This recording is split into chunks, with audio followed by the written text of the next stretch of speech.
গোড়াবাজার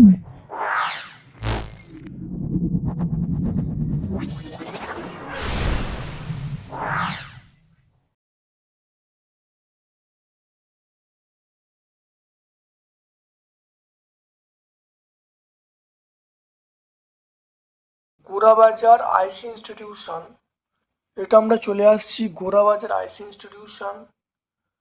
এই স্কুলটা আমরা প্রথম থেকে শেষ পর্যন্ত ব্যাখ্যা করছি, খুব ভালো করে ভিডিওটা দেখো। অবশ্যই ভিডিও থেকে তোমরা উপকৃত হবে। যদি ভালো লাগে লাইক করবে, চ্যানেলটাকে সাবস্ক্রাইব করবে, বেল বাটনে ক্লিক করে দেবে। আচ্ছা, দেখো কোনটি জীবভর নয়। জীবভর নয়, গোবর গ্যাস জীবভরের মধ্যে পড়ছে। কাঠ জীবভর, পানিজের বর্জ্য জীবভরের মধ্যে পড়ছে। তাহলে ভূতাপ শক্তি জীবভরের মধ্যে পড়ছে না। চার্লস এবং বয়েলের সূত্রে যে সাধারণ ধ্রুবক আমরা বলবো গ্যাসের ভর, অপশন সি বলবে। তাহলে কোন দর্পণে কোনো বস্তুর প্রতিবিম্ব সর্বদা অসৎ এবং খর্বকায় হয়? দেখে নাও, সর্বদা অসৎ এবং খর্ব আকৃতি প্রতিবিম্ব তৈরি করে, এটা আমরা উত্তল দর্পণ বলবো। উত্তল দর্পণ। তাহলে আমরা চলে আসছি, এটা হলো আমরা উত্তল দর্পণ বলবো।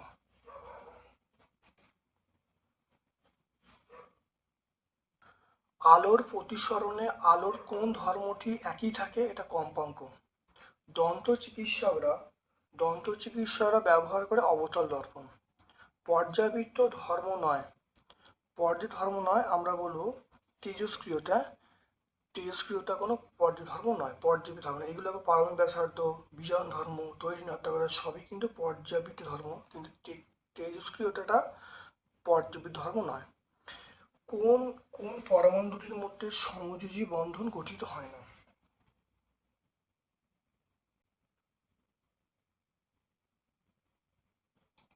এটা আমরা বলবো, মনে রাখবে, ক্যালসিয়াম এবং ক্লোরিন। ক্যালসিয়াম এবং ক্লোরিন এইগুলো দিয়ে সবসময় তড়িৎ যৌগ তৈরি হয়। তাহলে ক্যালসিয়াম ক্লোরিন। এবার চলে এসো গ্রুপ বি এর প্রশ্নে চলে এসো। গ্রুপ বি, এখানে দেখো, শীত প্রধান দেশে প্রাকৃতিক গ্যাসের পাইপে কোন কেলাস জমতে থাকা যায়? মিথেন বলবো, CH4। সৌরকোষে ব্যবহার করা হয়, আমরা বলবো সিলিকন। বায়ুমণ্ডলে কোন স্তর ঝড় বৃষ্টি হয়? আমরা বলবো ট্রপোস্ফিয়ার।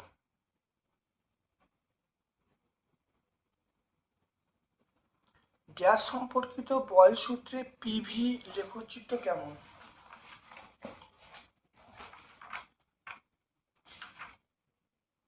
দেখে নাও, পিভি লেখচিত্র আমরা দেখে নাও, এটা হলো সমপরাবৃত্ত। তো এটা ছবিটা আঁকবে, লেখাটা লিখবে সমপরাবৃত্ত। তাহলে পৃষ্ঠা নাম্বার 11-12 পেয়ে যাব।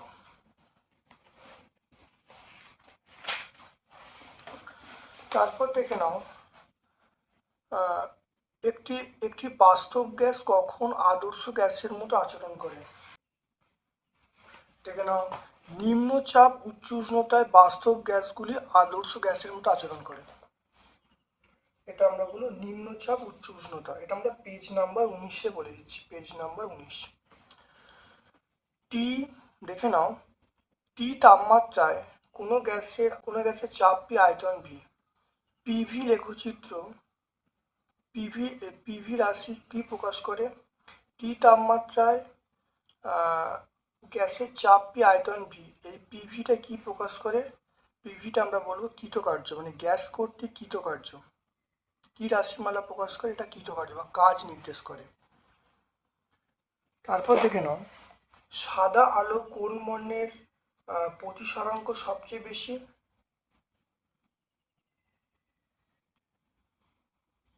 লালের, দেখো, লাল বর্ণের আলোর জন্য কম, বেগুনি বর্ণের আলোর জন্য বেশি। তাহলে মাধ্যমের প্রতিসরাঙ্ক লাল বর্ণের জন্য কম, আর বেগুনি বর্ণের জন্য বেশি হবে। তাহলে প্রতিসরাঙ্ক মাধ্যমে প্রতিসরাঙ্ক লালের জন্য কম, বেগুনির জন্য বেশি। তাহলে আমরা কি বলবো? এটা আমরা বেগুনি বলবো। আলোকরশ্মি বায়ু থেকে কাঁচে প্রবেশ করলে তরঙ্গদৈর্ঘ্যের কি পরিবর্তন হবে?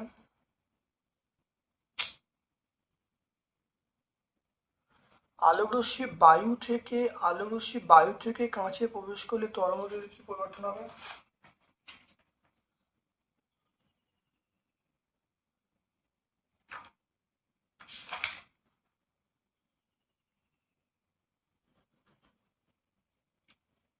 আলোকরশ্মি যদি বায়ু থেকে কাঁচে প্রবেশ করে,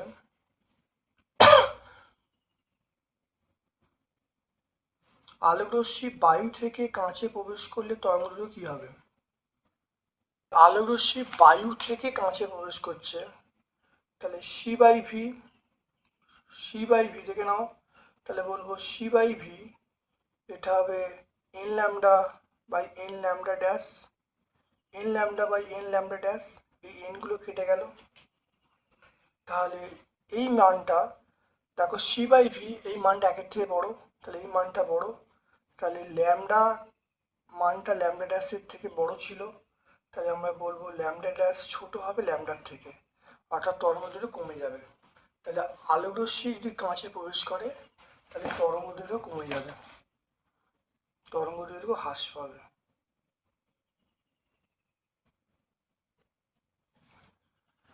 তারপর দেখে নাও, অবতল দর্পণে বস্তু কোথায় থাকলে প্রতিবিম্ব সমান হয়?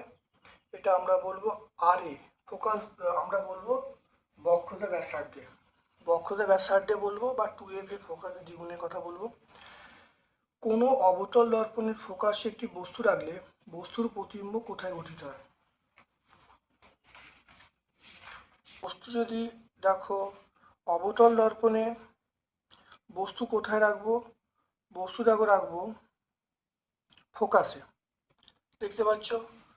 তাহলে বস্তু কোথায় রাখবো, বস্তুর অবস্থান দেখো ফোকাস, তাহলে প্রতিবিম্ব কোথায়? অসীমে। তাহলে বস্তু ফোকাসে রাখলে প্রতিবিম্ব কোথায় হবে? অসীমে হবে। তাহলে আমরা বলবো অসীম।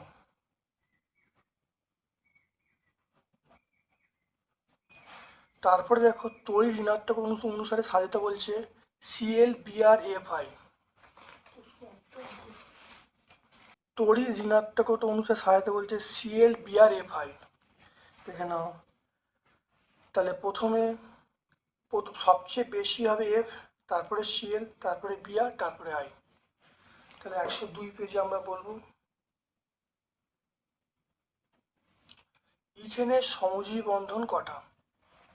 দেখে নাও, দেখো একটি দ্বিবন্ধন থাকবে, তাহলে সমজীবী বন্ধন, তাহলে আমরা বলবো দ্বিবন্ধন থাকবে। তাহলে এখানে দেখে নাও, দেখতে পাচ্ছ? তাহলে এটা হলো সমজীবী দ্বিবন্ধন দেখা যাবে। তাহলে দ্বিবন্ধন সমজীবী বন্ধন কটা? দুটো। তাহলে সমযোজী একটি, তাহলে বলবো একটি সমযোজী দ্বিবন্ধন থাকবে, তাহলে একটি সমযোজী দ্বিবন্ধন থাকবে। দেখে নাও, গ্রুপ সি এর প্রশ্ন চলে এসো, জ্বালানির তাপন মূল্য বলতে কি বোঝো? 1 কেজি ভরের কোনো কঠিন বা তরল জ্বালানি বা 1 মিটার কিউব আয়তন বিশিষ্ট কোনো গ্যাসীয় জ্বালানি সম্পূর্ণ দহনে যে পরিমাণ তাপশক্তি উৎপন্ন হয় তাকে আমরা তাপন মূল্য বলবো। তাহলে পেজ নাম্বার 5-এ পেয়ে যাব। তারপর দেখো কয়লা এবং ডিজেলের মধ্যে কার তাপন মূল্য বেশি? দেখো কয়লা, দেখে নাও কয়লা দেখতে পাচ্ছ, আর ডিজেল তাপন মূল্য বেশি অবশ্যই দেখো ডিজেলের, তাহলে আমরা বলবো ডিজেল। কয়লা এবং ডিজেলের মধ্যে কার তাপন মূল্য বেশি? আমরা বলবো ডিজেলের। গ্রিন হাউস এফেক্ট কাকে বলে? গ্রিন হাউস এফেক্ট মানে যে, দেখে নাও, যে প্রাকৃতিক প্রক্রিয়ায় বায়ুমণ্ডলের CO2, CH4, N2O এগুলোর প্রভাবে ভূপৃষ্ঠ থেকে বিকিরিত দীর্ঘ তরঙ্গদৈর্ঘ্য কিছু অংশ পৃথিবীতে থেকে যায় এবং জীবগুলির বেঁচে থাকার জন্য অনুকূল পরিবেশ সৃষ্টি করে, তাকে আমরা গ্রিন হাউস প্রভাব বলবো। তাহলে পেজ নাম্বার 4-এ আমরা পাবো।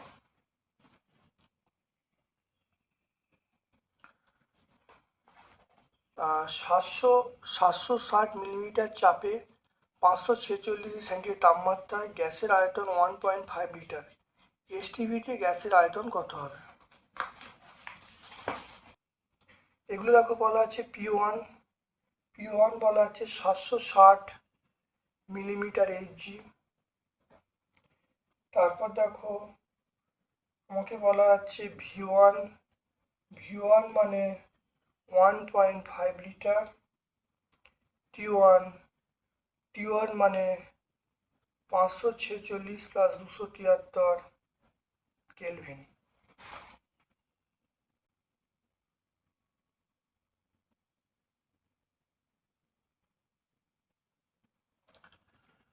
এটা আমরা বলবো 819 কেলভিন। তাই T1 এর মান পেয়ে গেলাম 819 কেলভিন।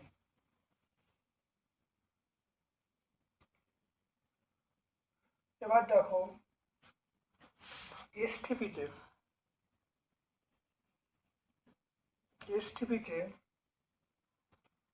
আমরা P2 কত বলবো? P2 বলবো 760 মিলিমিটার এইচজি।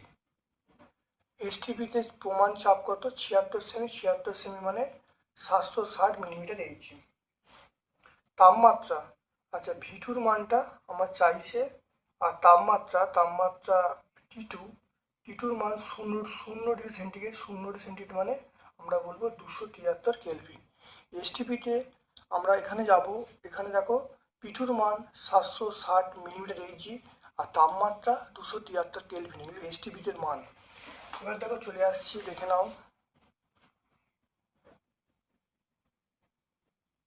আমরা জানি P1 V1 বাই T1 সমান P2 V2 বাই T2। তাহলে P1 এর মান আমরা 760 বলবো।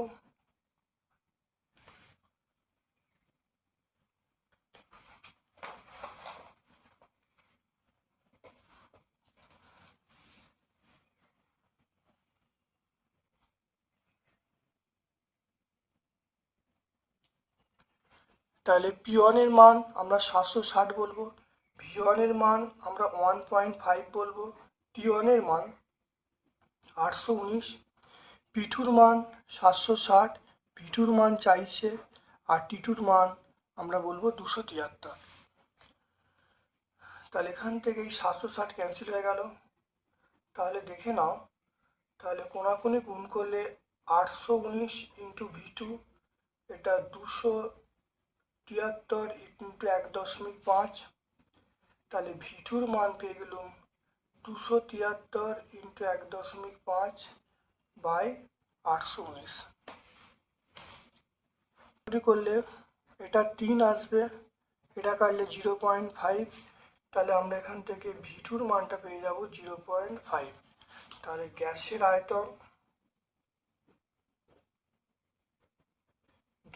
আয়তন 0.5 লিটার। তাহলে দেখে নাও, খুব ভালো করে বুঝে নাও, খুব ভালো করে দেখে নাও। তাহলে P1 V1 বাই T1 সমান P2 V2 বাই T2, মানগুলো সব বসিয়ে দিয়েছি, বসিয়ে V2-র মানটা আমি পেয়ে গেছি 0.5, অর্থাৎ গ্যাসের আয়তন 0.5 লিটার।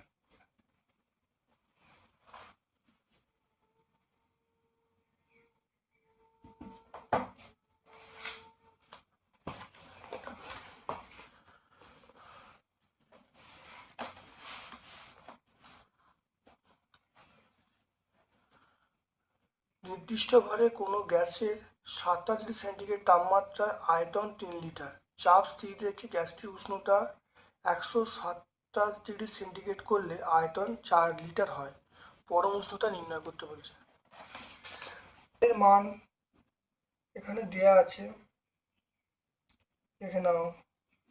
V1 প্রাথমিক আয়তন দেয়া আছে, প্রাথমিক আয়তন 3 লিটার।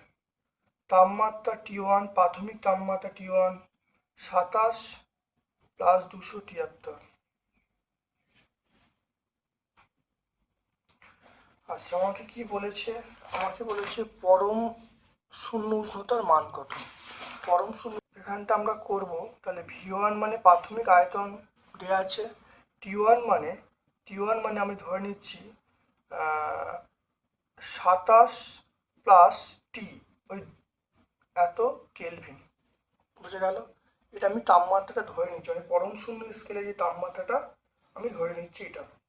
এটা টি হলো পরম শূন্য স্কেলে তাপমাত্রা, টি হলো পরম শূন্য উষ্ণতা, টি হলো পরম শূন্য উষ্ণতা। এবার দেখো বলা আছে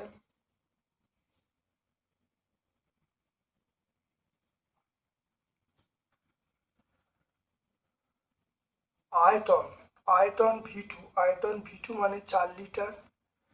আর তাপমাত্রা অন্তিম তাপমাত্রা টি2 মানে আমরা বলবো সেটা হলো 127 প্লাস টি, 127 প্লাস টি। তাহলে এটা পেয়ে গেলাম। তাই টি1 মানে 27 প্লাস টি, আর টি2 মানে 127 প্লাস টি, এটা পেয়ে গেলাম। এবারে বলা আছে চাপ স্থির।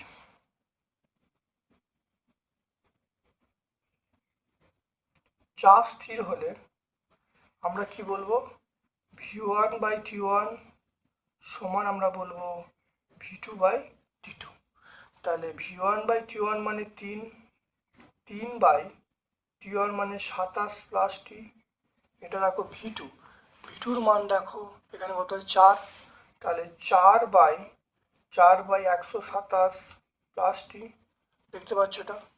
তাহলে এখানে V1/T1 V2/T2 সব মানগুলো এখানে বসিয়ে দিয়েছি, বসিয়ে জায়গাটা কোনাকুনি গুণ করছি, দেখে নাও। এটা আমরা বলবো 27 ইন্টু 4 বলতে 108 বলবো, প্লাস এটা 40, এটা দেখে নাও 127 ইন্টু 3,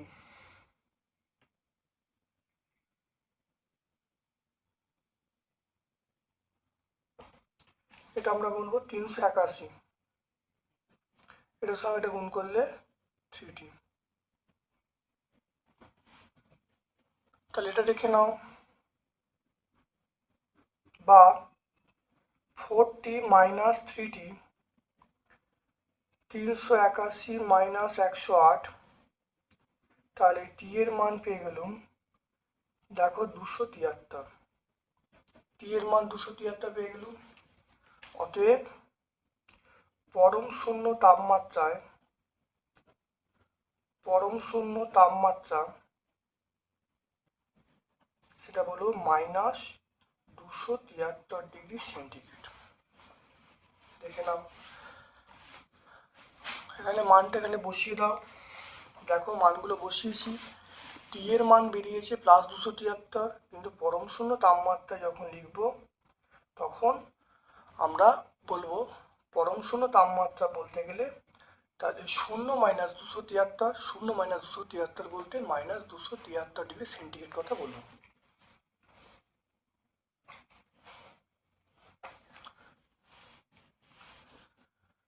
তল দর্পণে মেরু ও ফোকাসের মধ্যে বস্তু রাখলে প্রতিবিম্ব কেমন হবে?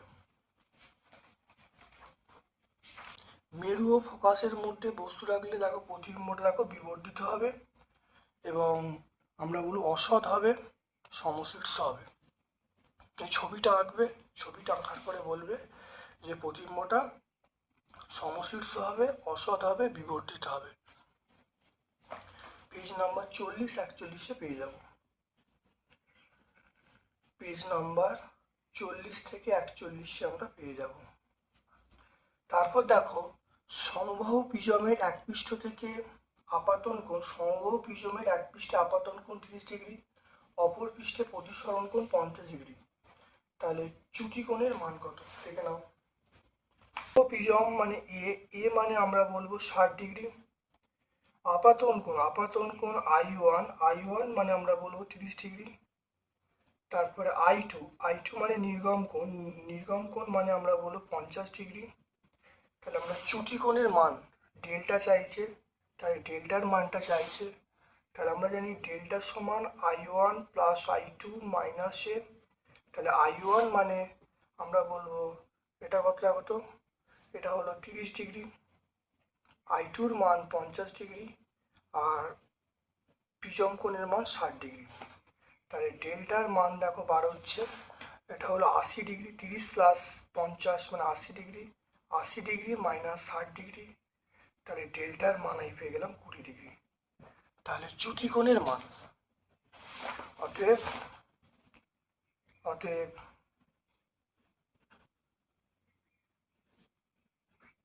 চ্যুতিকোণ আমরা কত বলবো, 20 ডিগ্রি বলবো।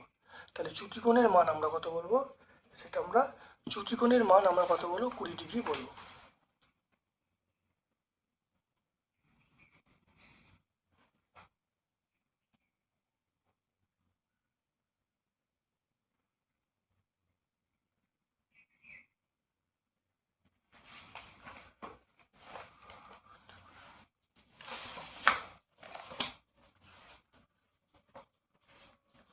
তাহলে তড়িৎযোজী এবং সমযোজীর মধ্যে কোনটা পার্থক্য নির্ণয় করতে বলেছে। দেখো এলআইএইচ হলো তড়িৎযোজী যৌগ, এলআইএইচ তড়িৎযোজী যৌগ। ক্যালসিয়াম অক্সাইড এটা তড়িৎযোজী যৌগ। তাহলে তড়িৎযোজী যৌগের মধ্যে যেগুলো আছে সেটা হলো CaO এলআইএইচ, আর সমযোজী যৌগের মধ্যে এই দুটো পড়ে আছে, এই দুটো হলো সমযোজী যৌগ। NaCl এবং CCl4 এদের মধ্যে পার্থক্য নির্ণয় করতে বলেছি। NaCl হলো আয়নীয় যৌগ, CCl4 হলো সমযোজী যৌগ। তাহলে আয়নীয় যৌগের এবং সমযোজী যৌগের পার্থক্যগুলো করলেই হয়ে যাবে। তাহলে আমরা বলবো NaCl এটা হলো বিপরীতযোজী আয়নের দ্বারা গঠিত, আর CCl4 এটার আয়নের কোনো অস্তিত্ব নেই। NaCl জলে দাব্য, জৈব দাবকে অদাব্য। CCl4 এটা আমরা বলবো জলে অদাব্য, জৈব দাবকে দাব্য। NaCl এর আমরা বলবো গলনাঙ্ক স্ফুটনাঙ্ক বেশি হয়, আর CCl4 অনেক কম হয়। আমরা এই পয়েন্টগুলো বললেই হয়ে যাবে।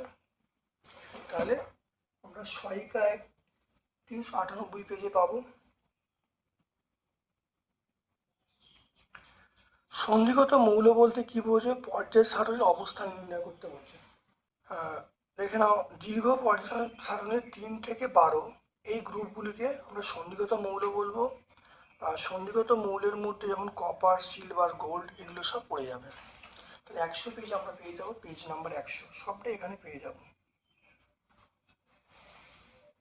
গ্রুপ ডি এর প্রশ্নে তোমরা চলে এসো। গ্রুপ ডি, চার্লস ও বয়েলের সমন্বয় সূত্রটা প্রতিষ্ঠা করতে বলছে।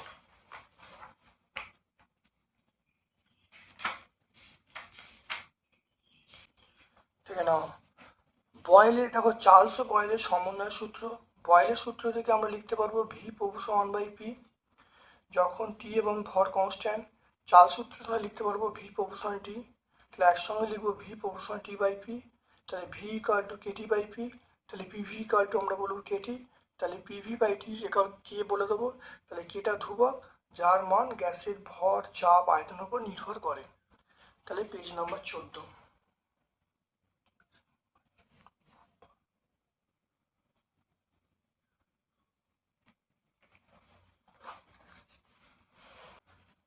তিরিশ ডিগ্রি সেন্টিগ্রেড এবং 300 কেলভিনের মধ্যে কোনটা বড়।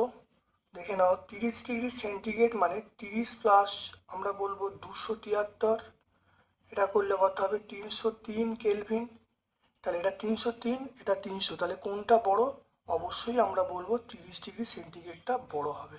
দেখতে পাচ্ছ খুব ভালো করে। অথবা প্রশ্ন দেখো, অ্যাভোগাড্রো সূত্র বিবৃত করতে বলছে, আদর্শ গ্যাসের ধর্ম থেকে বাস্তব গ্যাসের বিচ্যুতি কারণগুলো লিখতে বলছে। অ্যাভোগাড্রো সূত্র,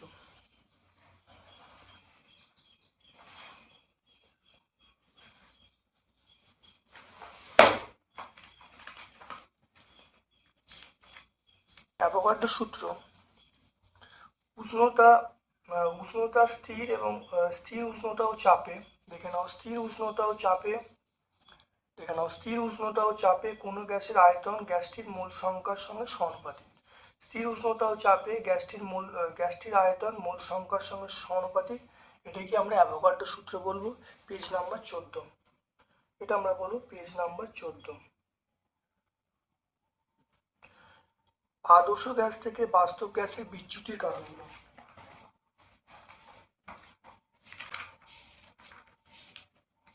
দেখেন, আদর্শ গ্যাস থেকে বাস্তব গ্যাসের বিচ্যুতি কারণগুলো 1 আর 2 দুটো পয়েন্ট বলবে।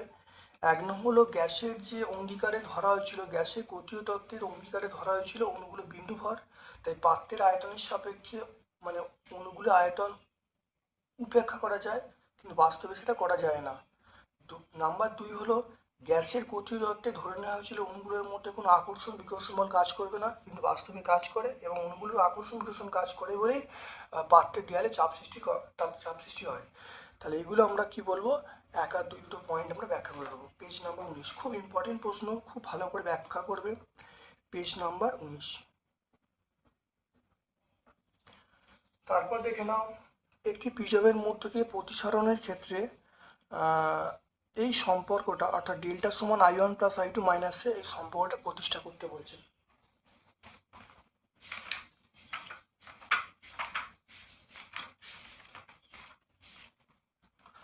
দেখে নাও ভালো করে, এখানে দেখে নাও এবিসি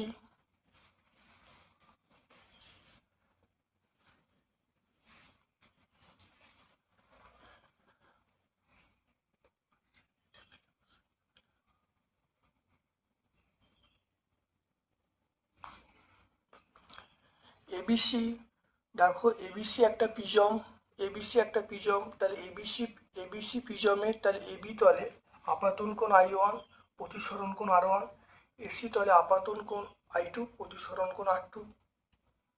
এরপরে খুব ভালো করে দেখে নাও যে এখানটা তাহলে এই কোণটা মানে পুরোটা I1, তাহলে আমরা এই ছোট ডেল্টা সমান যেটা বলবো এটা তাহলে বলবো I1 মাইনাস R1, আর এইটা বলবো I2 মাইনাস R2।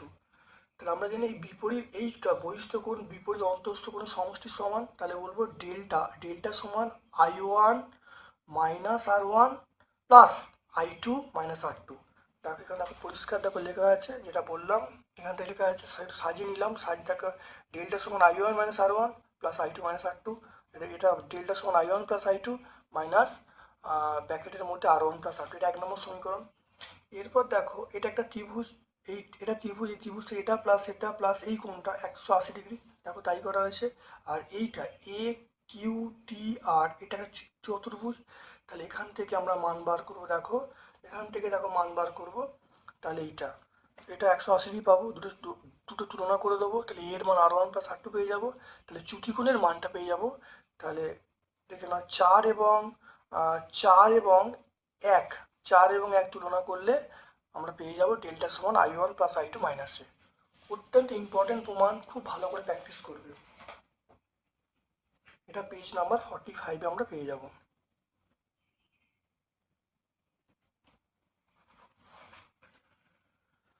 তারপর দেখে নাও আলোর বিচ্ছুরণ কাকে বলে, রশ্মি চিত্রের মাধ্যমে ব্যাখ্যা করতে বলছে। দেখে নাও আলোর বিচ্ছুরণ, এই ছবিটা ভালো করে আঁকবে।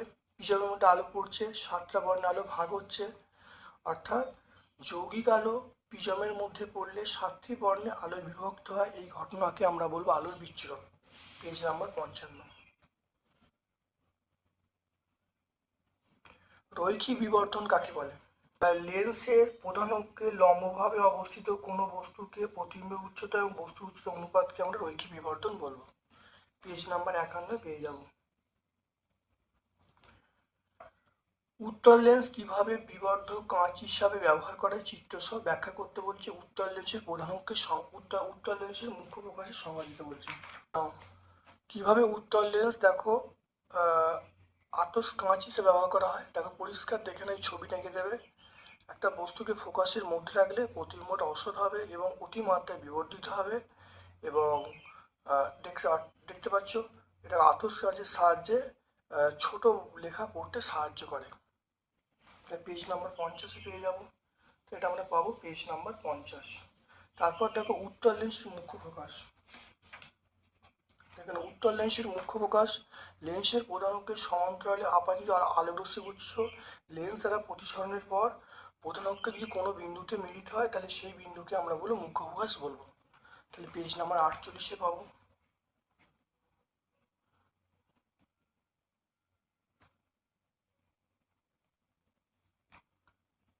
তারপর দেখো চ্যালকোজেন মৌল কাদের বলে, এইরূপ নামকরণের কারণ কি? চ্যালকোজেন মানে গ্রুপ 16 মৌলগুলিকে আমরা কি বলবো? চ্যালকোজেন মৌল বলবো, কারণ এগুলো অক্সাইড উৎপন্ন করতে পারে। দেখে নাও, কারণ চ্যালকোজেন কেন বলা হবে? গ্রুপ 16 মৌলগুলিকে আমরা চ্যালকোজেন বলবো, আকরিক উৎপাদন মানে এরা, কারণ অনেক ধাতু প্রকৃতিতে অক্সাইড বা সালফাইড আকরিক রূপে অবস্থান করে। তাহলে পেজ নাম্বার 100 আমরা সবটা উত্তর পেয়ে যাব। পেজ নাম্বার 100, এটা 100। তারপর চলে এসো পর্যায় সারণী। আর্গন বলবো, পটাশিয়াম বলবো, আর্গন পটাশিয়াম বলবো, কোবাল্ট নিকেল বলবো। তাহলে এগুলো হলো মিসফিট পেয়ার। তাহলে মিসফিট পেয়ারের মধ্যে আর্গন পটাশিয়াম বলবো, কোবাল্ট নিকেল বলবো, এগুলো সব মিসফিট পেয়ার। তারপরে চলে এসো প্রদত্ত মৌলগুলিতে পর্যায় সারণীর অবস্থা লিখতে বলছে। দেখে নাও সোডিয়াম, আমি এক এক করে দেখো ব্যাখ্যা করছি। পর্যায় দেখো সোডিয়াম, দেখে নাও সোডিয়াম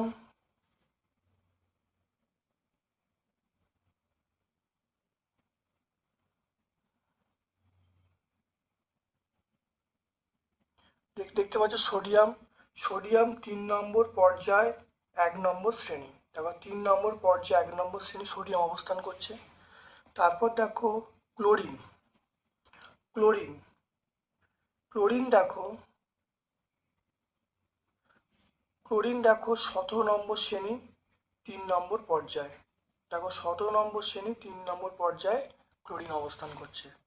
তারপর দেখো এনি দেখো 18 নম্বর শ্রেণী এবং আমরা বলবো